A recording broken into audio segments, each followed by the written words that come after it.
As part of our face-to-face interviews with all candidates on the Mayo ballot paper for Friday's election, we're delighted to have in studio with us this morning Minister of State for Trade, Promotion, Digital and Company Regulation, Dara Calleary, of course, based in Balona. You are still a minister, Dara, is that Yes, Tommy, Yes. Acting Minister until a new government is formed, whenever that happens. And I hope, firstly, with the support of the people of Mayo on Friday, and if things go our way, to be back as a minister at the cabinet table. That is my ambition. It has been an adventurous 5 years since you last retained your seat. Made Minister for Agriculture, then forced to resign because of Golfgate, then to the backbenches, and then a new role which leaves you now at the cabinet table. So it's been a turpsy-turvy kind of a 5 years for you. Has Golfgate come up much on the canvas? Bits and pieces, not really. I think it was very important at the time to go back and put it in context. I resigned at the time, and it seemed like a disaster. I'll be very honest with you. But I always remember, and I will always remember, that the evening I resigned, a dear family friend called to see us, called to see Siobhan and myself, and they've been through unspeakable family tragedy. And as they were leaving, said to me, "You will be fine. It's outside the house." And that was my mantra. And it was like it was sent to me. It was outside the house. And we've had a lot of challenges inside the house since to put it into that context. And I was really lucky. I had Siobhan, I had my family, I had my team, my friends around me, and we got through it. I was determined it wasn't going to define me. I was absolutely determined it wasn't going to define me, and I wasn't going to get in the way of my service to people at Mayo. And So you did put your hand up straight away, and you resigned without any conditions. No, I think it was the thing to do. It was the right thing to do at the time. It was a silly mistake on my part, but I was determined to keep serving the people of Mayo, and I've done that. I was determined to get back to the cabinet table. I've done that, and now that I'm there, I intend to fight hard to stay there. Okay, so lots and lots of questions have come in, Dara. What I always say to all of our listeners who sent in questions, Dara will see them all. He will not see your contact details or who you are. He will see your comments, and we will get to as many of them as we possibly can during the course of this programme. Can we deal with a few local issues first? Let me talk about the primary care centre in Ballyhonus, or the lack of one. A lot of listeners are saying it's an eyesore. There's been lots of election promises, empty promises made about the primary care centre in Ballyhonus, and people just want to know what's going on. Absolutely, I agree. It is an eyesore, and it shouldn't have happened. We have developed very good primary care centres in other parts of the county. This one is a specific legal issue that we were assured was being resolved, but it has gone into more delays again. I'm determined to see it through.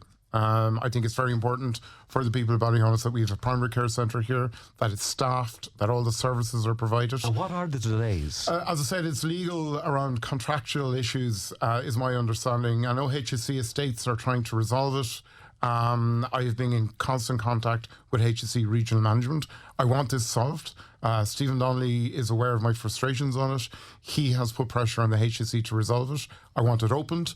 I want it more than open, Tom. I want it full of services that we need in Ballyhonus. And can you give any guarantee? I wouldn't like to, because others have given guarantees, and that wasn't right. I will give a guarantee that it'll be opened, and I will sit on it until it's opened. I have an office here in Ballyhonus, so I'm very well aware of the pressure on systems here in Ballyhonus. We want to get it opened, and I will make it a priority to get it opened. But you're not giving a commitment as to when? No, I can't, because others have done that and issues happen. But I think what I would say is that I've been very focused on developing our health services across the county. So I'm really excited that we'll be opening a minor injuries unit in Balona. That'll take the pressure off Castlebar. It'll take the pressure off Sligo, similar to the one in Roscommon.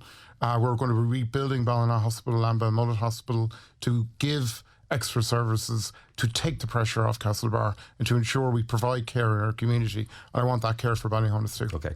Are there nights when you wake up shouting N26 in your sleep? A lot of calls from listeners, because you have represented the Balona area for a number of years now, over a decade. This texter says, I was 40 minutes getting from the Volkswagen garage to the college the other night. It's ridiculous. Nobody seems to care what is happening with the Bonab Bypass.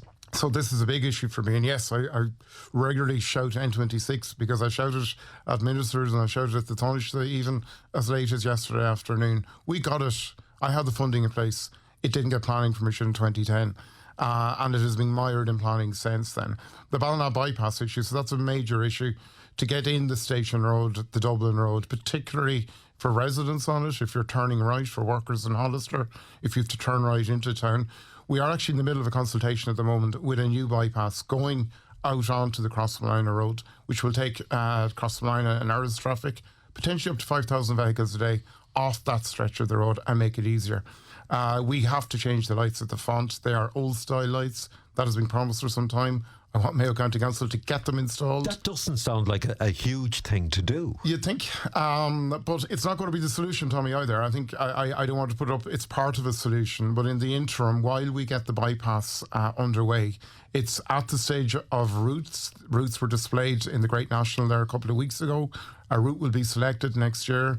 I ensured over the last number of years that money was put into the pot to keep that project alive when we were fighting for road money everywhere. And I want to see that bit built. The wider solution, Tommy, is an entire bypass of the town. I'm keeping focused on that. That's going to be a much bigger project. N26 itself, there's actually a consultation live at the moment. If you go on to Foxford, N26, foxfordmountfalcon.com, you'll begin to see the project area. We kept enough money in it to keep it alive, to try and get it back to the stage where we have a project brief now. What I would also say, we have ensured that the N5 from Ballydreen to Scramog is being completed at the moment. That's very important for North Mayo. That is our main access route to Dublin. That is a €440 million investment that I, working with Lisa Chambers and Michael McGrath, and our former colleague Eugene Murphy, secured. When that €440 million is spent, that would free up money for projects such as the N26, such as the N17, such as the Balona Relief Road, and my elbows will be out to make sure there goes into those roads. Okay, Western Care, lots of calls about this from staff of Western Care. Please ask Dara, will Western Care Association staff and all Section 39 workers receive pay parity with their HSE colleagues? If so, when? We love our jobs and the people we care for. However, we're pushed to breaking point. I had emailed you about this in recent weeks, but I didn't receive any response. Now, I don't know if that's to you or to me. It could be both. I don't know. But what's the story? So, look, they are amazing at their jobs. And I say that all the time. We've met a lot of Western Care and rehab workers in recent weeks who are really frustrated and they're really angry. Okay, what they can you do? They got a pay increase last year. We worked really hard to get that, but then that was completely obliterated because the HSE got another pay increase. What I want is equal pay for equal work. They have the responsibilities of HSE workers. They have the care, the commitment, the passion. Without them, we wouldn't be able to do services. In our manifesto, there is a commitment to achieve pay parity.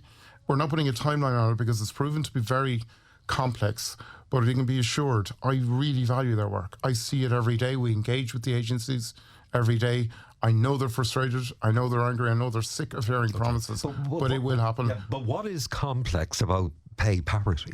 There's nothing complex about the idea, Tommy. I want it to happen, but it's how we make it happen, how we fund the organisations. There has to be an entire review of the organisations, but that cannot delay pay parity.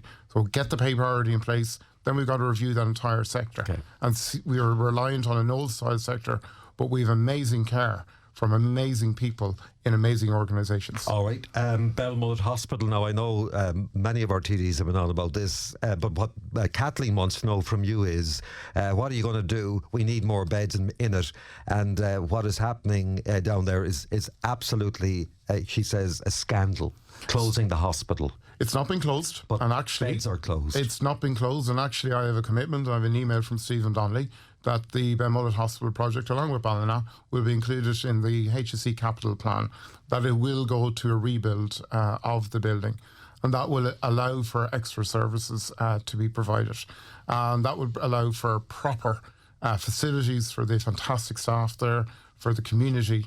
This is the first time we will have a rebuild of the hospital in many, many, many decades. It's something I'm focused on. I've been canvassing a lot in ours with my colleague Councillor Sean Carey and our Uther Ross board member Padraig Conroy. They are holding my feet to the fire on it. I know the doctors in the area, they want more facilities there, and I'm really focused on delivering it, because the solution to much of the pressure at Castlebar, at Mayo University Hospital, is building up Belmullet, building up Balona, building up Swinford for more services, more beds. That will free up services at Castlebar. That is why I was so focused on getting the minor injuries unit into Balona. If you have that small fall, that minor break, that trip, you shouldn't have to go to Castlebar and wait 9-10 hours. But you would not be able to get it done in Balona from late September next year. I secure that because I put the boots on and I put the elbows out. 5 years, though, I mean, it was more or less the same 5 years ago, wasn't it? Belmullet? Yes, it was, but the health service has come through some journey in the last 5 years in terms of COVID, in terms of the cyber attack. So the capital money has now been released.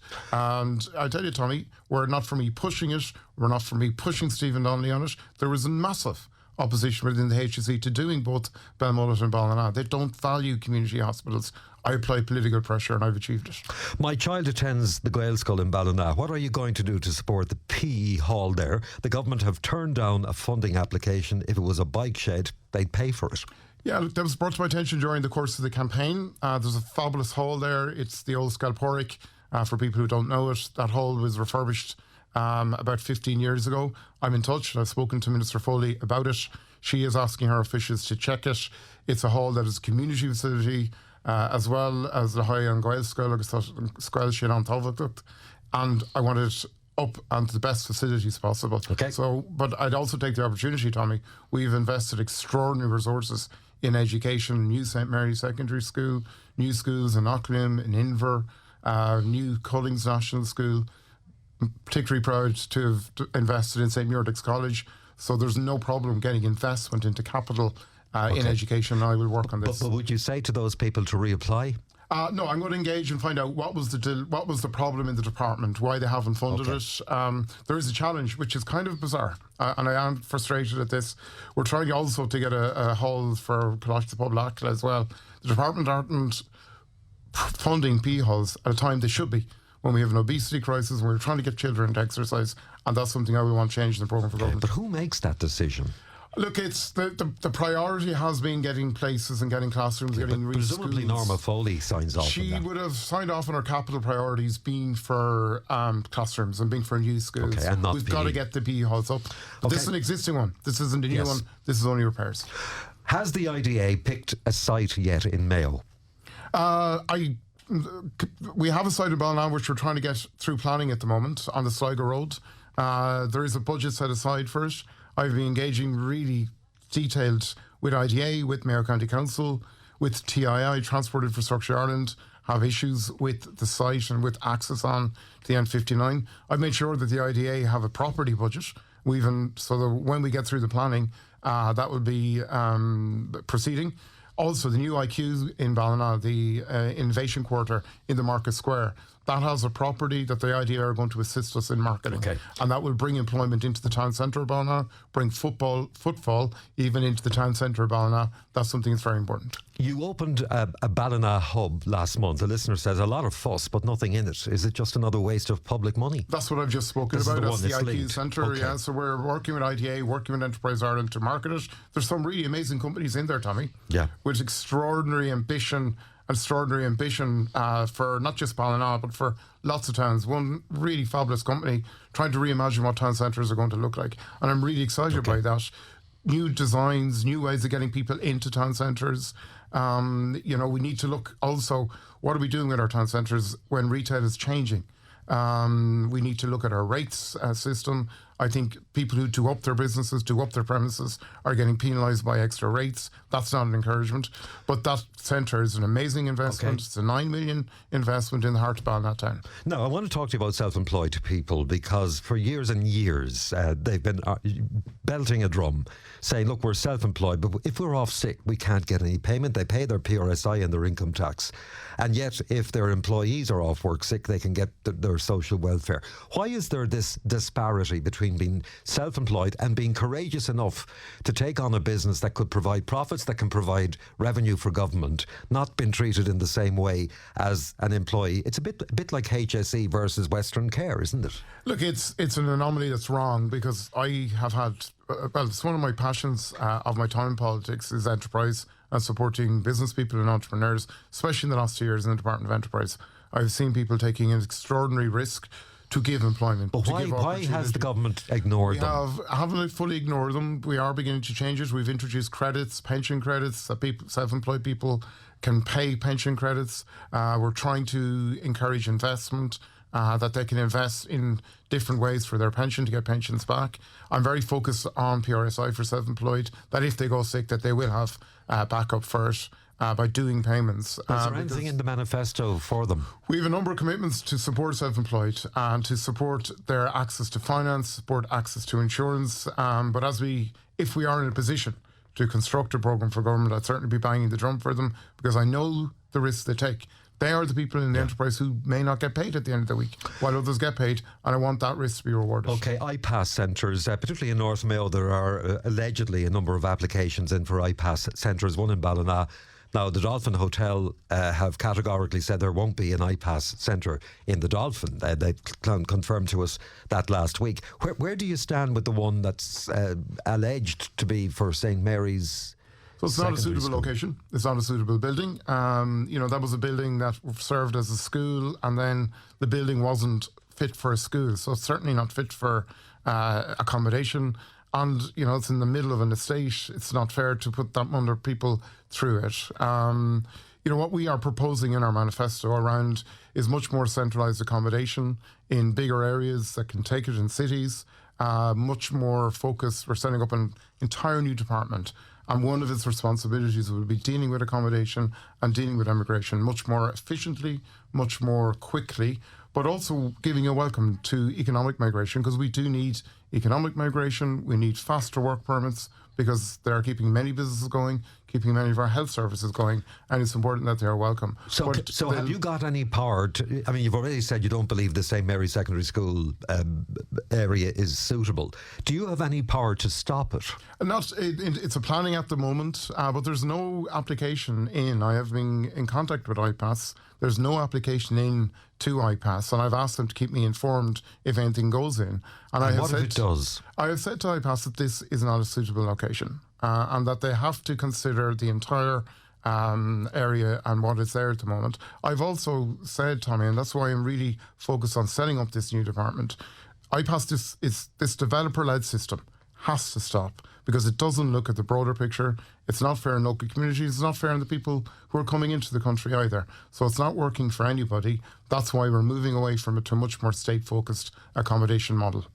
And will that include looking at, for example, the benefits that some people get? We were hearing reports last week that, if you're from the Ukraine, you'll get double your Susie grant, that, the benefits, the handing out of the medical cards ad hoc to individuals as they arrive here, versus people having to apply for them through TD offices, etc., is not fair. There's a lot of misnomers there, and it's not as, they're not handed out ad hoc. There are a lot of misnomers around this, but it's very important that the services and the benefits that we provide continue for that our people who have worked in this country, that they have access to that as well. So I'd be careful around some of the misnomers on it, but what we will do is make the system far more efficient. What we will do is that people who are here for genuine reasons will be allowed to work and actually to make a contribution to the economy, and those who are not here for genuine reasons will be returned to where they came from in a much speedier manner, much more efficient manner, and a much fairer manner. Okay, we are almost out of time, and we must talk a little bit about housing, because it is one of the main issues on the agenda of most of the electorate. Where are you standing? Let's talk about in the context of Mayo and homelessness and lack of housing. So look, we have changed the dial on housing, but we've a long way to go. In the last 4 years, 689 new social houses have been acquired in Mayo, and that includes 265 new builds. I want to increase that. It has to be increased. We have to get Mayo County Council back into building houses, not just in the three big towns, in Balona, in Castlebar and Westport, but across. Here in Ballyholness, there's huge demand. In Swinford, and across the county, in rural areas as well. It's a one way getting people back into rural communities. We are increasing the budget substantially for housing, and we have identified money from both the Apple money and the ALB share sale to invest in housing, in social housing, but Tommy, especially affordable housing. We are very bad. I'm not happy with our record delivery on affordable housing for working families across the county. We need to put more affordable housing. We have to put our smaller builders back into business. We have to give them access to finance. They are the ones that put the affordable housing estates into our towns, into our villages. We get to get them back on the road, because they haven't, many of them being back. And that's something I'm very focused on for the next government. We have finished town development plans. They will have to be reviewed because we've increased the housing targets. We will do 40,000 houses this year. We've got to get to 60. And I want to see our town development plans reviewed to get to that target. And finally, we will not deliver any of this, Tommy, unless we invest in apprenticeships, unless we invest in getting our tradespeople back. I heard you promoting the event in the Centre of Excellence on Wednesday. Can I say to those going to that event, look at being an apprentice, look at the trades, because, you know, you will make as much a contribution in that space. You may do, but people will argue, and I think it came in, asked Dara in relation to apprentice rates. This texter says we get $6.50 an hour. We have to run our car, supply a lot of our own tools for the job, and no Susie for us. That's Dave. And that's where we want to step in and support employers to take on apprenticeships, to give them a subsidy to take it on and to give them the backup they need, because it's not an easy thing. I know any employer taking on, there's a lot of time in managing it. And I think we've invested significantly in apprenticeships, because without them, we won't reach our housing targets, and that will be a major failure. Two more final questions. Sinn Féin are definitely, promoting the change card. We need a change of government. We've had more of the same for 100 years or so. Can you understand that some of the electorate might say to themselves, you know what? There's an awful lot of we will. We've had an awful lot of money in the Exchequer over the last decade. I know there's been challenges, but can you understand how people out there might be saying, you know what, maybe it is time for change? That is the slogan. We have delivered significantly, as I said, nearly 700 new social houses. We've delivered the infrastructure across this county. We've delivered significant into Ireland West Airport knock. The STZ that people have talked about for years and years, the strategic development zone. But you've identified an awful lot of areas, Dara, where you haven't. The STZ to make sure we have a person now who's in charge, whose sole focus is how we get jobs up there, how we put the infrastructure up there. I put that money in place, and that person has already come up with really good models of what we're going to do, and I'm going to see that through. Change is a slogan in a context of a world that is in a very, very turbulent state. You need experience. You need passion. You need somebody. I have had the privilege of representing Ireland abroad, of representing Irish communities abroad in terms of trying to attract business into this region. I want to use that experience and continue to use that experience. This government has brought this country through very significant challenges over the last 4 years. There are more significant challenges to come. We will bring experience, we will bring passion, and we will bring that sense of commitment to this county and this country to the table. Okay. And finally, in 45 seconds, number one for Dara Calleary, what's it going to mean for Mayo? It's going to mean delivery. It's going to mean experience. It's going to mean passion. I think I've shown a lot of resilience in the last 4 years.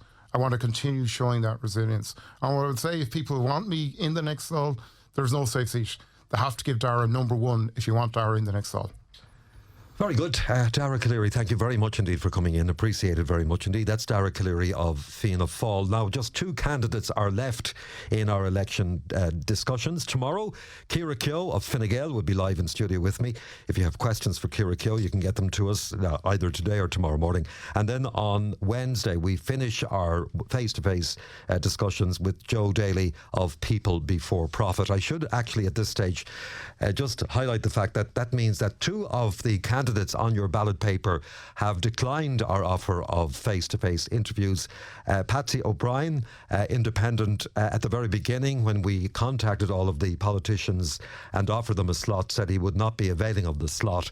And Lisa Chambers, who was scheduled to be with us last Thursday, but due to a late commitment was unable to fulfil that engagement. We did offer her another slot, but she said because of back-to-back engagements between now and polling day, she unfortunately was not in a position to come to studio. We'll be back after the break.